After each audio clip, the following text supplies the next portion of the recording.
Le parcours pour quelqu'un qui se déplace à ces nuits électro, à quoi ça ressemble?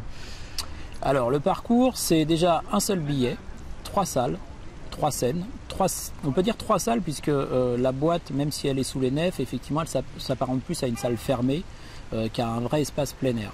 Voilà. Et donc on peut naviguer entre cette boîte dont la capacité est de 3000 places, Stéréolux, 1300 places, et le club de Stéréolux, avec au milieu des bars, des food trucks où on peut avoir un vrai esprit festival. Voilà. Et c'est vrai que depuis l'année dernière, cet esprit festival, on l'avait un peu perdu entre Stéréolux, les nefs et tout. Et grâce à cette boîte, on a réussi à recréer un vrai univers festivalier, on va dire ça comme ça. Au fil du temps, au fil de ces éditions, est-ce que tu as une idée du profil du festivalier sur Scopitone? Alors on a plutôt un public jeune évidemment, même si alors sur les nuits électro, hein, parce que sur Scopitone en général sur les installations on va plutôt de 7 à 77, mais sur les nuits électro, allez, si on veut faire un petit résumé, on est plutôt entre 18 et 30. Voilà. Et un public qui est plutôt curieux puisqu'on a une scène découverte qui est vraiment importante.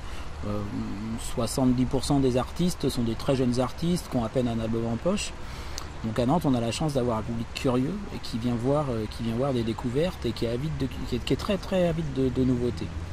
Alors, ils réservent, enfin je veux dire, les passes de jour sont épuisées, c'est comme ça. Alors comme les ça passes ils le font sur la programmation ou sur vraiment le côté rendez-vous? C'est un tout, les nuits électro, c'est à la fois une programmation. Encore une fois, à Nantes, on a la chance d'avoir un public très pointu qui sait ce qu'il vient voir.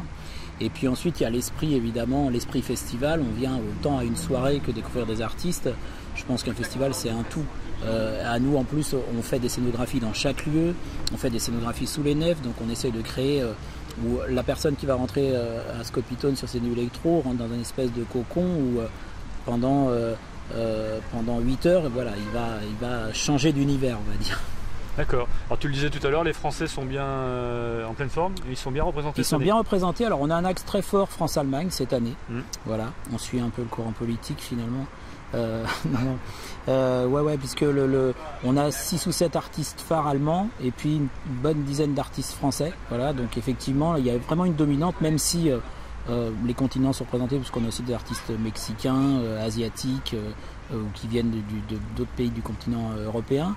Cette dominante, elle est vraiment forte. Et la scène française, elle est particulièrement forte. Alors chaque année, on le dit, on le répète, mais c'est une des rares scènes qui réussit à s'exporter. Les artistes électro-français, quand on regarde sur une dizaine de dates, ils font 7 dates à l'étranger contre 3 dates en France, quoi. Et c'est une des rares scènes musicales qui réussit aussi bien à s'exporter.